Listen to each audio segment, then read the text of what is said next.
Magandang umaga po sa lahat.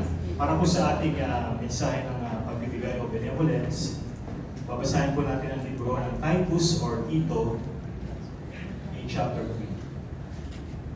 3. Sa lahat po ng aming kaibigan na kapamilya na bumibisita ngayong umaga, ang aming pong nalilikom na pera sa pagbibigay ay napupunta po o ginagamit namin na pagtulong sa aming pong mga kapatid sa simbahan na higit na ng nangangailangan. Ganun din po sa tinatawag namin Special Missions Contribution or SMC, na laan po na suportang pinansyal para po sa simbahan sa mga probinsya at sa iba pa po pangailangan at gawain ng simbahan.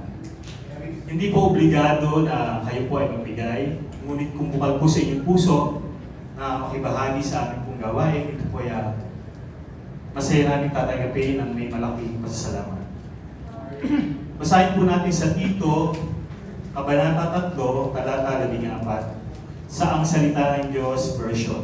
Sabi po dito, "At turuan mo ang ating mga kapatid na maging masigasig sa paggawa ng mabuti para makatulong sila sa mga nangangailangan. Sa ganitong paraan, magiging kapakipakinabang ang kanilang buhay." Ito po ang liham ni Apostol Pablo para kay Tito patungkol sa kahalagahan ng pagtulong sa mga kasama sa simbahan na higit na nangangailangan. And that time po, specifically help for Zenas the lawyer and Apollos para sa kanilang biyahe sa misyon upang ipalaganap ang salita ng Diyos. At sa kabila noon ay inaatasan din ang mga mananampalataya na maging maagap ang kanilang pagtulong at suporta sa agarang pangangailangan. Sa panahon naman po natin ngayon, ay ang patuloy na pagtulong sa ating mga kapatid na higit na nangangailangan at ganoon din sa ibang gawain ng simbahan. Sa ganitong paraan, magiging kapakipakinabang ang buhay na nagbibigay at nang nakakatanggap upang magpatuloy ang mabuting gawain para sa simbahan. Sa tuwing ako po ay nabibigyan ng pagkakataon na magbahagi po ng mensahe tungkol sa pagbibigay. Ito na naman isipon ko. May panyo ka ba dyan? Lagi pong nananaliwa sa akin yun. Hoy. Pinagdaanan namin bilang sa pamilya. Yung pagkakataon po na na-hospital po yung tatay ko. Hindi po namin siya mailabas sa hospital kasi kulang po yung aming pambayad.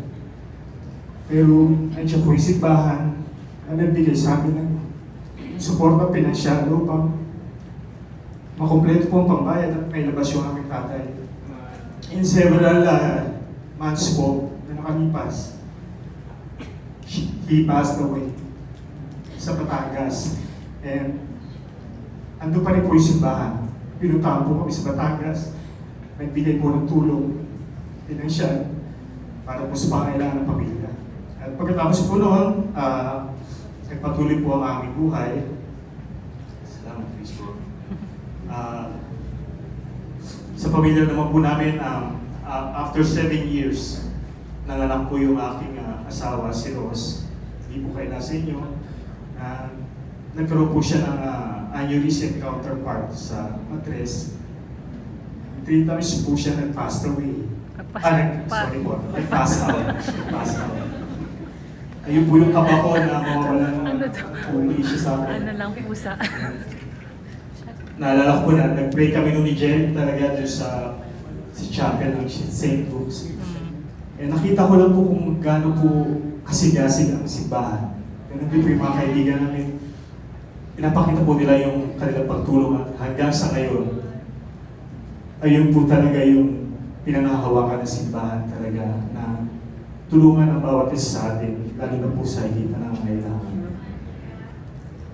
At bilang mga mananampalataya, ang buhay po natin ay dapat talaga nagpapakita ng mabuting gawa, malasakit, pagmamahal sa kapwa, at pananalig sa Diyos. Magdasal po tayo.